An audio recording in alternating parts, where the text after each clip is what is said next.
ശബരിമല വിഷയത്തിൽ വമ്പന്മാരുടെ അറസ്റ്റ് ഉടൻ ഉണ്ടാകും എന്നുള്ള വിവരങ്ങളാണ് പുറത്തു വരുന്നത്. നമുക്കറിയാം, ശബരിമലയിൽ നടന്നിരിക്കുന്നത് ഒരു വലിയ കൊള്ളയാണ്.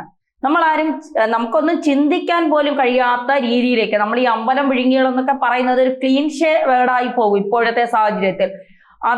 അതിലപ്പുറമുള്ള കൊള്ളയാണ് ശബരിമലയിൽ നടന്നിരിക്കുന്നത് എന്നുള്ളതാണ്. സാധാരണക്കാർ നൽകിയ അല്ലെങ്കിൽ സ്പോൺസർമാർ നൽകിയ ഒക്കെ സ്വർണങ്ങൾ, പണങ്ങളൊക്കെ കൈയിട്ട് വാരുന്ന പ്രസിഡന്റുമാരും ഉദ്യോഗസ്ഥരും ഒക്കെയാണ് ദേവസ്വം ബോർഡിൽ ഇരിക്കുന്നത്. ഇവരാണ് അയ്യപ്പനെ സംരക്ഷിച്ചിരുന്നത് എന്നൊക്കെ ഒന്ന് ആലോചിക്കുമ്പോൾ, അയ്യപ്പനെ എന്നല്ല അയ്യപ്പന്റെ സ്വത്തുക്കൾ സംരക്ഷിച്ചിരുന്നതെന്ന് ആലോചിക്കുമ്പോൾ കേരളം ലജ്ജിക്കേണ്ട ഒരു അവസ്ഥയിലേക്ക് പോവുകയാണ്. കാരണം മറ്റ് സംസ്ഥാനങ്ങളിൽ ഇത്തരത്തിലൊന്നും നമ്മൾ ഇതുവരെ കേട്ടിട്ടില്ല. ഏതെങ്കിലുമൊക്കെ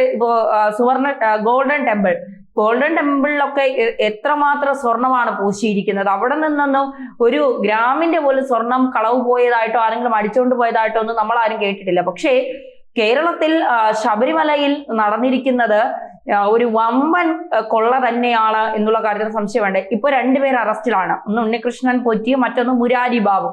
ഈ രണ്ടുപേരും അറസ്റ്റിലാണ്. ഇപ്പോൾ SIT കണ്ടെത്തിയിരിക്കുന്ന വിവരങ്ങൾ വളരെ ഞെട്ടിപ്പിക്കുന്നതാണ്. അതായത് ഇതിൽ ഉണ്ണികൃഷ്ണൻ പോറ്റിക്കും മുരാരി ബാബുവിനും മാത്രമല്ല പങ്കുള്ളത്, ദേവസ്വം ബോർഡ് പ്രസിഡന്റുമാർക്കും ദേവസ്വം ബോർഡിലെ ഉദ്യോഗസ്ഥർക്കും പങ്കുണ്ട്. അതായത് 2019 ഈ കൊള്ള നടക്കുമ്പോൾ 2019 പത്മകുമാർ ആയിരുന്നു ദേവസ്വം ബോർഡ് പ്രസിഡന്റ്. അപ്പൊ പത്മകുമാർ ഇത് അറിയാമായിരുന്നു. മാത്രമല്ല, ഇപ്പോഴത്തെ ദേവസ്വം ബോർഡ് പ്രസിഡന്റ് PS പ്രശാന്തിന്റെയും കൂടി അറിവോടെയാണ് കാര്യങ്ങൾ നടന്നത് എന്നുള്ള കൃത്യമായ ബോധ്യം SITക്കുണ്ട്. ഈ റിപ്പോർട്ടുകൾ, അതായത് കൃത്യമായ തെളിവുകളുടെ അടിസ്ഥാനത്തിൽ ഈ റിപ്പോർട്ടുകൾ കോടതിയിൽ സമർപ്പിച്ചാൽ തീർച്ചയായിട്ടും പത്മകുമാറും പ്രശാന്തും മറുപടി പറയണം. ചിലപ്പോൾ അറസ്റ്റിലേക്ക് വരെ നീങ്ങാനുള്ള സാധ്യതയുണ്ട്. 2019 പത്മകുമാർ ഇത് ചെയ്തു എന്ന് പറയുമ്പോൾ ദേവസ്വം മന്ത്രിയുടെ അറിവില്ലാതെ പത്മകുമാറിന് ഇത് ചെയ്യാൻ കഴിയുമോ എന്നുള്ള ചോദ്യമുണ്ട്. പത്മകുമാറിന്റെ അനുവാദമില്ലാതെ ഉണ്ണികൃഷ്ണൻ പോറ്റിക്ക് ഇത് അടിച്ചു മാറ്റാൻ കഴിയുമോ എന്നുള്ള ചോദ്യമുണ്ട്. മുരാരി ബാബുവിന്റെ അറിവില്ലാതെ ഉണ്ണികൃഷ്ണൻ പോറ്റി ഇത് ചെയ്യുമോ എന്നുള്ള ഒരു ചോദ്യമുണ്ട്. അങ്ങനെ ഓരോ കണ്ണികളിലേക്കാണ് ഇപ്പോൾ SIT പോകുന്നത്. കോടതിയുടെ കൃത്യമായ നിരീക്ഷണവുമുണ്ട്. കാരണം ഒരാളെയും വെറുതെ വിടില്ല എന്നുള്ള കൃത്യമായ മുന്നറിയിപ്പ് തന്നെയാണ് കോടതി നൽകുന്നത്.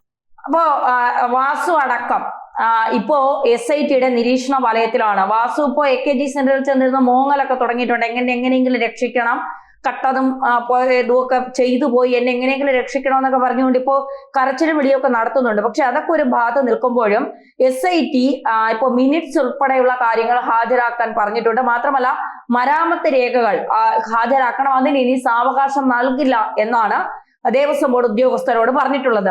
ഉണ്ണികൃഷ്ണൻ പോറ്റി മാത്രമല്ല ആസൂത്രകൻ. ഏറ്റവും വലിയ ആസൂത്രകൻ എന്ന് നമ്മൾ ഉദ്ദേശിക്കുന്ന മുരാരി ബാബുവിനപ്പുറം വമ്പന്മാരടക്കം ഇക്കാര്യത്തിൽ പ്രതി ചേർക്കപ്പെട്ടിട്ടുണ്ട്, അല്ലെങ്കിൽ ഇക്കാര്യത്തിൽ ആസൂത്രണം നടത്തിയിട്ടുണ്ട് എന്നുള്ളതാണ്.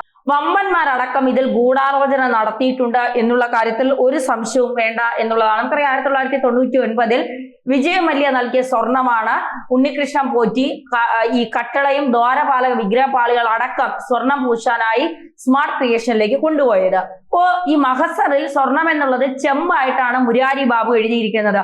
അങ്ങനെ മുരാരി ബാബുവിന് കാര്യങ്ങൾ തീരുമാനിക്കാൻ കഴിയില്ല. മാത്രമല്ല, ഈ ഉണ്ണികൃഷ്ണൻ പോറ്റിക്ക് തന്ത്രിയുടെ കുടുംബവുമായുള്ള ഏറ്റവും അടുത്ത ബന്ധം മുതലെടുത്താണ് ഇയാൾ ഇത്തരം ഒരു വലിയ കള്ളത്തരങ്ങൾ ചെയ്തിട്ടുള്ളത്. ഇയാളുടെ ബാംഗ്ലൂരിലെ വീട്ടിൽ നിന്ന് 176 ഗ്രാം സ്വർണം SIT പിടിച്ചിട്ടുമുണ്ട്. ഇയാളെ പല സ്ഥലങ്ങളിലെത്തി തെളിവെടുപ്പ് നടത്തിയിട്ടുണ്ട്.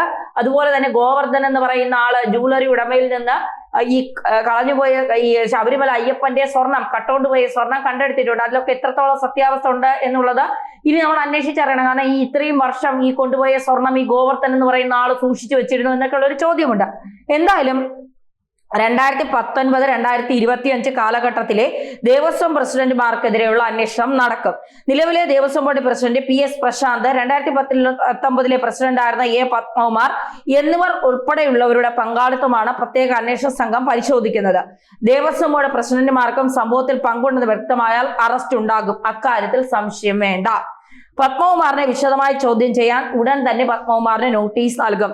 SIT 2019 മുതലല്ല 30 കൊല്ലത്തെ പ്രവർത്തനങ്ങളിൽ അന്വേഷണം വേണമെന്നായിരുന്നു സർക്കാരും CPM ആവശ്യപ്പെട്ടത്. അതിപ്പോൾ ദേവസ്വം ബോർഡിലുള്ളവരെ രക്ഷിക്കുന്നതിന് വേണ്ടിയായിരുന്നു. എന്നാൽ തട്ടിപ്പ് നടന്ന 2019 മുതലുള്ള അന്വേഷണമാണ് ആദ്യം നടക്കേണ്ടതെന്ന് ഹൈക്കോടതി കട്ടായം പറഞ്ഞതോടെയാണ് സർക്കാരിന്റെ ഫ്യൂസ് ഊരുന്ന കാഴ്ച കാണാൻ സാധിക്കുന്നത്.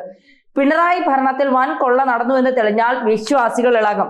തിരഞ്ഞെടുപ്പിൽ കരണം പുകയുന്ന അടിയും കിട്ടും. CPM വരും ദിവസങ്ങളിൽ നടക്കാൻ പോകുന്ന അറസ്റ്റുകളിൽ തൂങ്ങുന്നത് പാർട്ടിക്ക് വേണ്ടപ്പെട്ടവർ തന്നെയാണ്. 2019 സ്വർണ്ണക്കൊള്ള നടന്നുവെന്നും 2025 ഈ കൊള്ള മറയ്ക്കാനുള്ള ശ്രമങ്ങൾ നടന്നുവെന്നുമാണ് കോടതിയുടെ നിരീക്ഷണം.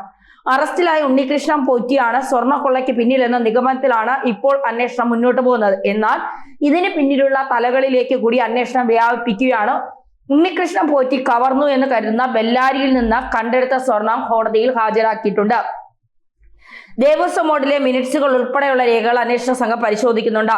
സ്വർണ്ണപ്പാളി കൊണ്ടുപോകാനുള്ള ശുപാർശകളും കത്തിടപാടുകളും ദേവസ്വം ബോർഡിലേക്കാണ് വന്നത്. അറസ്റ്റിലായ മുൻ അഡ്മിനിസ്ട്രേറ്റീവ് മുരാരി ബാബു അടക്കമുള്ളവരുടെ കത്തുകൾ വന്നപ്പോൾ ബോർഡ് എന്ത് തീരുമാനമെടുത്തു, ഉണ്ണികൃഷ്ണൻ പോറ്റിക്ക് അനുകൂലമായ നിലപാടാണോ സ്വീകരിച്ചത് തുടങ്ങിയ കാര്യങ്ങളാണ് പരിശോധിക്കുന്നത്. സ്വർണ്ണക്കൊള്ളയുമായി ബന്ധപ്പെട്ട ഉണ്ണികൃഷ്ണൻ പോറ്റി മുൻപേ തന്നെ പദ്ധതികൾ ഇട്ടിരുന്നുവെന്നും വിവരങ്ങൾ ലഭിച്ചിട്ടുണ്ട്. ശബരിമലയിലെ തന്ത്രി കുടുംബവുമായുള്ള ബന്ധമാണ് ഇതിനെല്ലാം ഇയാൾ മറയാക്കിയത്. ഒരു കീഴ്ശാന്തിയുടെ സഹായിയായി ശബരിമലയിൽ വന്ന ഇയാൾ പിന്നീട് തന്ത്രി കുടുംബവുമായി കൂടുതൽ അടുക്കുകയും തന്ത്രിയുമായി അടുത്ത ബന്ധമുള്ള ആളായി ധനികരായ അയ്യപ്പ ഭക്തർക്ക് മുന്നിൽ അവതരിക്കുകയും ചെയ്തു. ഈ ബന്ധം ഉപയോഗിച്ചാണ് ഉണ്ണികൃഷ്ണൻ പോറ്റി തമിഴ്നാട്, കർണാടക, ആന്ധ്രാപ്രദേശ്, തെലങ്കാന എന്നിവിടങ്ങളിലെ ധനികരായ ഭക്തരുമായി സൗഹൃദം സ്ഥാപിച്ചത്. ഈ സൗഹൃദവും ബന്ധവും പറഞ്ഞുകൊണ്ടാണ് ഗോവർദ്ധനൻ അടക്കമുള്ള പ്രധാനപ്പെട്ട സ്ഥലങ്ങളിലുള്ള ആളുകളിലേക്ക് ഉണ്ണികൃഷ്ണൻ പോറ്റി എത്തിയതും. ഉണ്ണികൃഷ്ണൻ പോറ്റിക്ക് സ്വന്തമായി ഒരു സ്ഥലം ഉണ്ടായിരുന്നു. ഉണ്ണികൃഷ്ണൻ പോറ്റിയുടെ ആദ്യ ഭാര്യയുടെ ദുരൂഹ മരണത്തിൽ പ്രത്യേക അന്വേഷണ സംഘം ഇപ്പോൾ അന്വേഷണം വ്യാപിച്ചിട്ടുണ്ട്. എല്ലാവരോടും ശാന്തമായും സരസ്വമായാണ് പോറ്റി സംസാരിച്ചിരുന്നത്. ശ്രീറാംപുരയിലായിരുന്നു താമസം. 20 വർഷമായി സ്വന്തം നാട് പോലെയാണ് ഈ സ്ഥലം പോറ്റിക്ക്. ആദ്യ ഭാര്യയുടെ അസ്വാഭാവിക മരണത്തെ തുടർന്നാണ് താമസിച്ചിരുന്ന വീടിന് എതിർഭാഗത്തെ കോത്താരി മാൻഷാൻ അപ്പാർട്ട്മെന്റ് ഫ്ളാറ്റിലേക്ക് 2004 പോറ്റി മാറിയത്. തുടർന്നായിരുന്നു രണ്ടാം വിഭാഗം. ആദ്യ ഭാര്യയുടെ മരണത്തോടെ പോറ്റി ശ്രീറാംപുര ക്ഷേത്രത്തിൽ നിന്ന് ജോലി പോയിരുന്നു. ഈ മരണത്തിലെ വിവാദങ്ങളാണ് ഇതിന് കാരണമെന്ന സൂചനയുണ്ട്. ശബരിമല സ്വർണ്ണക്കൊള്ള കേസിലെ പ്രധാന ഇടനിലക്കാരനായ കൽപേഷിനെ അന്വേഷണ സംഘം കണ്ടെത്തിയിരുന്നു.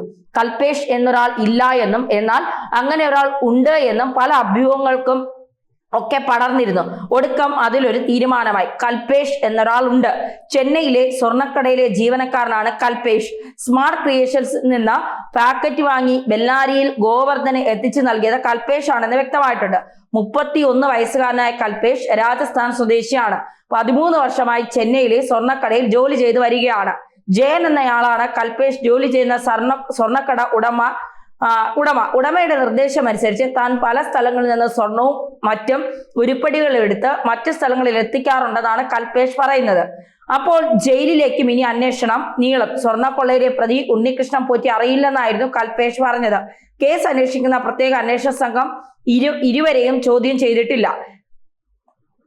കൽപേഷിനെയും ഉണ്ണികൃഷ്ണൻ പോറ്റിയെയും ഒരുമിച്ചിരുത്തിക്കൊണ്ടുള്ള ഒരു ചോദ്യം ചെയ്യലായിരിക്കും ഒരുപക്ഷെ നടക്കാൻ പോകുന്നത്. എന്തായാലും ദേവസ്വം പ്രസിഡന്റ്, മുൻ 2019 ദേവസ്വം പ്രസിഡന്റ്, 2025 ദേവസ്വം പ്രസിഡന്റ് മുരാരി ബാബു ഉണ്ണികൃഷ്ണൻ പോറ്റി മാത്രമല്ല 2019 ദേവസ്വം മന്ത്രി, 2025 അതായത് ഇപ്പോൾ നിലവിലുള്ള ദേവസ്വം മന്ത്രികൾ അടക്കം ഇതിലേക്ക് പോകും. അതായത് മകരവിളക്ക് ആകുന്നതോടുകൂടി ശബരിമല വിഷയത്തിൽ വലിയ തോതിലുള്ള വമ്പൻ ലിസ്റ്റുകൾ, വഴിത്തിരിവുകൾ ഉണ്ടാകാൻ പോകുന്നു എന്നുള്ള വിവരങ്ങളാണ് പുറത്തു വരുന്നത്. നമുക്കറിയാം, ഈ ചോദിക്കാനും പറയാനും ആരും ഇല്ലാത്തതുപോലെയാണ് ശബരിമലയിലെ സ്വർണം കൊണ്ടുപോയിരിക്കുന്നത് എന്നുള്ളതാണ്. അതായത് ആരോടും ചോദ്യമില്ല, പറച്ചിലില്ല.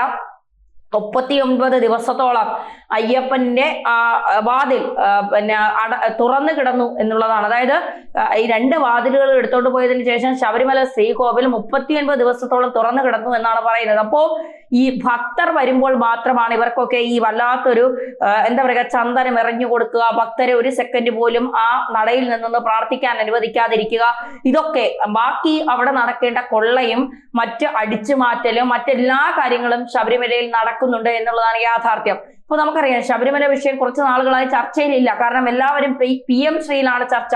ശബരിമല മറയ്ക്കാൻ വേണ്ടിയുള്ള ഒരു വലിയ തട്ടിക്കൂട്ട് പരിപാടിയാണ് ഇവിടെ നടക്കുന്നത്, അല്ലെങ്കിൽ ശബരിമലയിലെ ഈ കൊള്ള മറച്ചു പിടിക്കാനുള്ള കാര്യങ്ങളാണ് നടക്കുന്നത് എന്നുള്ളതാണ് യാഥാർത്ഥ്യം. അതുകൊണ്ടാണ് ഈ PM ശ്രീ പദ്ധതിയുമായൊക്കെ മുന്നോട്ട് പോകുന്നത്. ശബരിമല വിഷയം സംസാരിക്കാതിരിക്കുക, തദ്ദേശ സ്വയംഭരണ തെരഞ്ഞെടുപ്പ് വരുന്നു. അപ്പൊ ഈ സമയങ്ങളിലൊക്കെ ഇതിനെ മറച്ചു പിടിക്കുക. കാരണം ഇത് മുന്നോട്ട് കൊണ്ടുപോയാൽ അത് വിശ്വാസികൾക്കിടയിൽ വല്ലാത്തൊരു ബുദ്ധിമുട്ടുണ്ടാക്കും, അത് ഇലക്ഷനെ ബാധിക്കും എന്നുള്ളത് കൊണ്ടാണ് ഇപ്പൊ PM ശ്രീയിൽ കിടന്ന് തൂങ്ങുന്നത്. വിശ്വാസികൾ ആരും ഇത് മറക്കില്ല, ഇത് പൊറുക്കില്ല എന്നുള്ളത് ഒരു യാഥാർത്ഥ്യമായി തന്നെയാണ് നിലനിൽക്കുന്നത്. കൂടുതൽ വാർത്തകളും വിശേഷങ്ങളും നിങ്ങളിലേക്ക് എത്താൻ ABC മലയാളം സബ്സ്ക്രൈബ് ചെയ്യുക, ബെൽ ബട്ടണും അമർത്തുക.